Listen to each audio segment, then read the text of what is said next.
मैं doctor Vinay Singh Yadav, associate professor, राजकीय महाविद्यालय बहरोड अलवर, आपका इस कक्षा में स्वागत करता हूं, अभिनंदन करता हूं।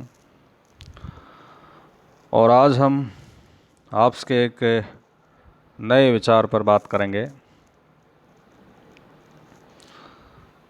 कई बार उच्च कक्षाओं में ये प्रश्न अक्सर पूछा जाता है कि हाब्स से एक निरंकुशतावादी होकर भी क्या व्यक्तिवादी विचारक है, या हाब्स के दर्शन में व्यक्तिवाद, उपयोगितावाद और निरंकुशतावाद के तत्व एक साथ पाए जाते हैं। तो इस विषय पर आज हम चर्चा करेंगे। आप सब इस चीज़ को जानते हैं और पिछली कक्षा में हमने हाब्स के संप्रभुता सिद्धांत का अध्ययन किया है। तो उसमें हाब्स निरंकुशतावाद का समर्थक के रूप में हमारे सामने उपस्थित होते हैं। और ये सही भी है कि तत्कालीन जो इंग्लैंड में व्याप्त अराजकता थी, उन परिस्थितियों के निराकरण के लिए एक सुदृढ़ निरंकुश शासन व्यवस्था को सर्वोत्तम मानता था। लेकिन उसका ये निरंकुशतावाद एक सर्वाधिकारीवादी राज्य का सिद्धांत नहीं माना जा सकता, क्योंकि उसने व्यक्ति को साध्य और राज्य को साधन घोषित किया है। और वह यह भी कहा है उसने कि राज्य का मुख्य उद्देश्य जो है व्यक्ति की आत्मरक्षा की सुरक्षा करना है। इस प्रकार हम कह सकते हैं कि हाब्स प्रथम विचारक है जिसने व्यक्ति के जीवित रहने के अधिकारों को सर्वोपरि सिद्ध किया है। और यह भी कहा है कि राज्य की उत्पत्ति व्यक्ति के इस अधिकार की रक्षा के लिए हुई है। इसलिए हाब्स निरंकुशवाद का प्रबल समर्थक होते हुए भी अंततः व्यक्तिवादी माना जाता है। सेबाइन के शब्दों में हम इस चीज़ को व्यक्त कर सकते हैं। सेबाइन लिखते हैं कि संप्रभु की निरंकुश सत्ता का सिद्धांत, जिसके साथ सामान्यतः हाब्स का नाम जोड़ा जाता है, वास्तव में उसके व्यक्तिवाद का आवश्यक पूरक था। इसी प्रकार हार्मन नाम के विचारक भी कहते हैं कि यद्यपि हाब्स संप्रभु द्वारा व्यक्ति पर लगाए जाने वाले प्रतिबंधों को स्वीकार करता है, फिर भी उसके सिद्धांत में व्यक्तिवाद के शक्तिशाली तत्व मिलते हैं। अब व्यक्तिवाद के शक्तिशाली तत्व कैसे मिलते हैं, उनको हम इन बिंदुओं में व्यक्त कर सकते हैं कि वो व्यक्तिवादी तत्व उसके चिंतन में कैसे हैं। तो उसमें एक है कि वो व्यक्ति को साध्य और राज्य को साधन मानता है। और व्यक्तिवादी धारणा का मूल भी यही है कि संघ, समुदाय, राज्य, जितनी भी अन्य संस्थाएं हैं वो व्यक्ति द्वारा निर्मित हैं। व्यक्ति ही वह इकाई है और ये सब अपने में सम्मिलित व्यक्तियों से अधिक या भिन्न कुछ भी नहीं होती हैं। इस दृष्टिकोण से व्यक्ति साध्य और राज साधन है। इसलिए व्यक्ति का सुख दुख, भलाई बुराई आदि को राज्य और अन्य समुदायों का सुख दुख, भलाई बुराई समझा जाना चाहिए। कहने का मतलब यह है कि व्यक्तिवादी धारणा का जो मूल विचार है वो है व्यक्ति को साध्य मानना और राज्य को साधन। ऐसा ही हाब्स भी मानते हैं। दूसरा है, राज्य का जो उद्देश्य है व्यक्ति के आत्मरक्षा के अधिकार की रक्षा करना है। हम देखते हैं कि हाब्स का जो सामाजिक समझौता सिद्धांत है उसमें हाब्स द्वारा कल्पित व्यक्ति प्राकृतिक अवस्था में पूर्ण रूप से स्वतंत्र था और राज्य की स्थापना प्राकृतिक अवस्था के इन पूर्ण स्वतंत्र व्यक्तियों द्वारा पारस्परिक समझौते के आधार पर की गई है। इसलिए राज्य का उद्देश्य भी व्यक्ति के जीवन की रक्षा करना है, हित साधन करना है। व्यक्ति सामाजिक बंधनों से मुक्त है। हाब्स व्यक्ति को अपने दर्शन का आधार और आरंभिक बिंदु मानता है और इसी उद्देश्य से वो अपने ग्रंथ लेवाइथन के प्रथम 10 अध्यायों में मानव स्वभाव और मानव व्यवहार का मनोवैज्ञानिक विश्लेषण करता है तथा ऐसे मानव का जिसका किसी समाज या समुदाय से किसी प्रकार का कोई संबंध नहीं है, वह पुराने सामाजिक बंधनों से मुक्त करके व्यक्ति को स्वतंत्र अस्तित्व प्रदान करता है।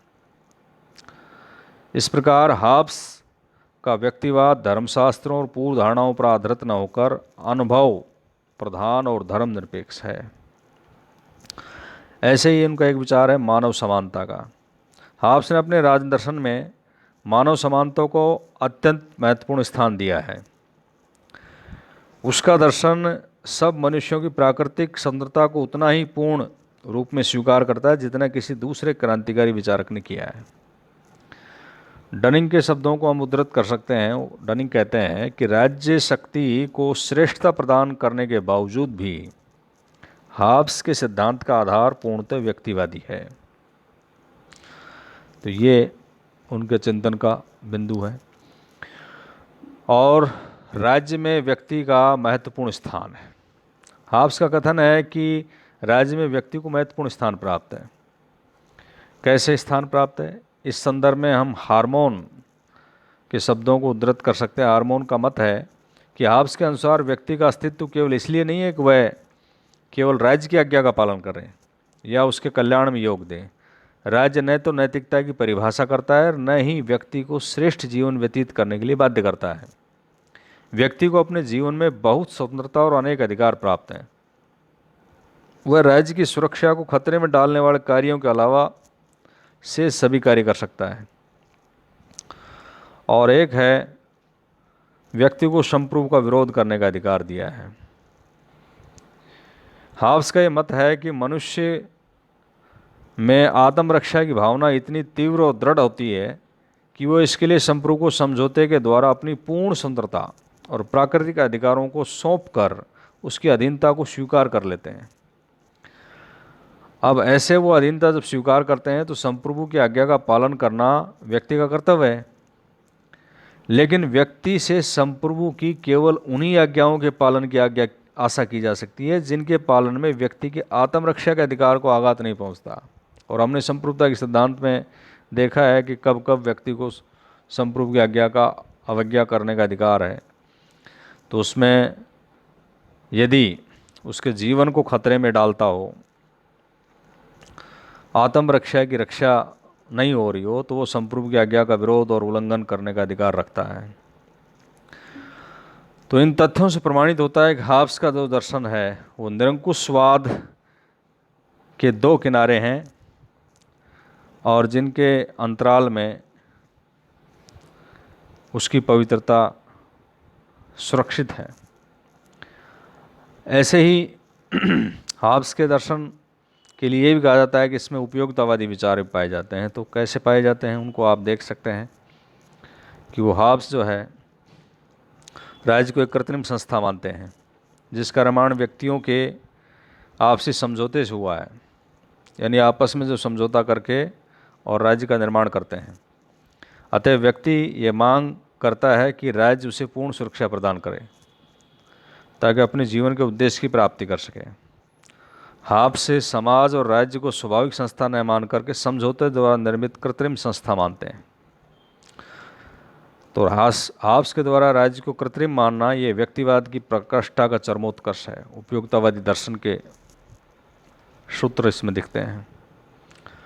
एक है कि राज्य व्यक्ति की मांग को पूरा करता है। हाब्स का ये कहना है कि राज्य की सार्थकता इसी में है कि व्यक्ति की मांगों को पूरा करे। राज्य की उपयोगिता उसकी मांग को पूर्ण करने में। यदि राज्य ऐसा नहीं करता है तो उसकी उपयोगिता समाप्त हो जाएगी। तो हाब्स के मतानुसार राज्य की उपयोगिता केवल यही है कि वो व्यक्ति पदार्थों सेवाओं का विनिमय करता रहे। और इस प्रकार कहा जा सकता है कि हाब्स के व्यक्तिवादी दर्शन में उसका उपयोगितावाद जो है वो संयुक्त है, उसमें सम्मिलित है। कानून व्यक्ति के हित के लिए है। राज्य में कानून का निर्माण व्यक्ति के हित के लिए किया जाता है। हाब्स का ये विचार है कि कानून व्यक्ति की समस्त स्वेच्छापूर्ण कार्यों को नहीं रोकता। उसका उद्देश्य व्यक्ति की जो अनियंत्रित इच्छाएं हैं, अविवेक के आधार पर किए जाने वाले कार्य हैं, उनको रोकना है। तो इस तरह से वो एक ऐसी बाधा के रूप में मान सकते हैं उसको कि जो यात्रियों को रोकने के लिए नहीं बल्कि उनको सन्मार्ग रखने के लिए जो खड़ी की जाती है बाधा, उस तरह से उनके कानून हैं। तो इन तथ्यों के संदर्भ में सेबाइन के मत को हम उद्धृत कर सकते हैं कि हाब्स एक ही साथ पूर्णतः उपयोगितावादी और पूर्णतः व्यक्तिवादी है। हाब्स के दर्शन में निरंकुशतावाद, ये तो हमने उसके संप्रभुता सिद्धांत में देख लिया कि वो सुप्रीम पावर उस संप्रभु को सौंप देता है। लेकिन फिर भी हाब्स का जो निरंकुश संप्रभुता का जो सिद्धांत है वो व्यक्तिवाद पर आधारित है, और उसका ये विचार है कि मानव स्वभाव में पाई जाने वाली क्रूरता और प्रतिस्पर्धा के कारण ही संप्रभुता की स्थापना नहीं होती, बल्कि उसकी स्थापना में मनोवैज्ञानिक कारण है। क्या कारण है? कि मनुष्यों का संपूर्ण व्यवहार व्यक्तिगत हित से प्रेरित होता है। वे शांति और सुरक्षा के वातावरण में अपने हित की पूर्ति करना चाहते हैं, और इस उद्देश्य की प्राप्ति के लिए मनुष्य परस्पर समझौता करके राज्य का निर्माण करते हैं और संप्रभु की स्थापना होती है। ये हम उनके सामाजिक समझौता सिद्धांत में पढ़ते हैं कि सभी व्यक्ति उस प्राकृतिक अवस्था की अराजकता से तंग आकर एक समझौता करते हैं, और समझौते के परिणाम स्वरूप एक संप्रभु का स्थापना होती है, और उस संप्रभु के हाथों में शांति और सुरक्षा का सब भार सौंप देते हैं।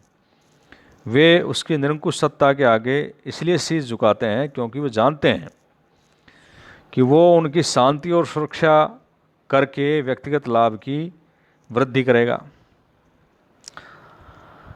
हाब्स ये कहते हैं कि राज्य की स्थापना के द्वारा प्राकृतिक अवस्था में समस्त अधिकार व्यक्ति के हाथ से छिन जाते हैं और संप्रभु के पास चले जाते हैं। व्यक्ति के पास एक अधिकार रहता है, वो है उसकी आत्मरक्षा का अधिकार। तो हाब्स की इस विचारधारा के अनुसार संप्रभु ही समस्त अधिकारों कानूनों का स्रोत होता है। संप्रभु ही कानून का निर्माण करता है। दूसरे व्यक्ति उसे कानून निर्माण और अन्य राजनीतिक कार्यों में सहायता देने के लिए भले ही हों, लेकिन समस्त कार्यों में संप्रभु की इच्छा ही कानून के रूप में प्रकट होती है, जिसे टालने का अधिकार किसी को भी प्राप्त नहीं होता। और संप्रभु अपनी इच्छा का, अपनी शक्ति का प्रयोग इच्छानुसार कर सकता है। यदि संप्रभु अत्याचारी भी हो जाता है तो व्यक्तियों को उसकी आज्ञा का पालन करना होता है, क्योंकि समझौते में संप्रभु कोई पक्ष नहीं था, वो उस पक्ष का एक परिणाम है। अंततः वो उसको आत्मरक्षा के अधिकार देता है, और केवल उस आत्मरक्षा के अधिकार में ही वो संप्रभु की आज्ञा का अवहेलना कर सकता है। बाकी सभी मामलों में संप्रभु सर्वोच्च होता है। तो इस प्रकार हाब्स के दर्शन में हम देखते हैं कि व्यक्तिवाद, निरंकुशतावाद दोनों का विलक्षण सम्मिश्रण इसमें मिलता है, और उसने व्यक्तिवाद, निरंकुशतावाद दोनों विपरीत विचारधाराओं को अपनाया है। और इस संदर्भ में कह सकते हैं कि हाब्स निरंकुशतावादी होकर भी व्यक्तिवादी है, और ये उनका प्रमुख विचार है। धन्यवाद।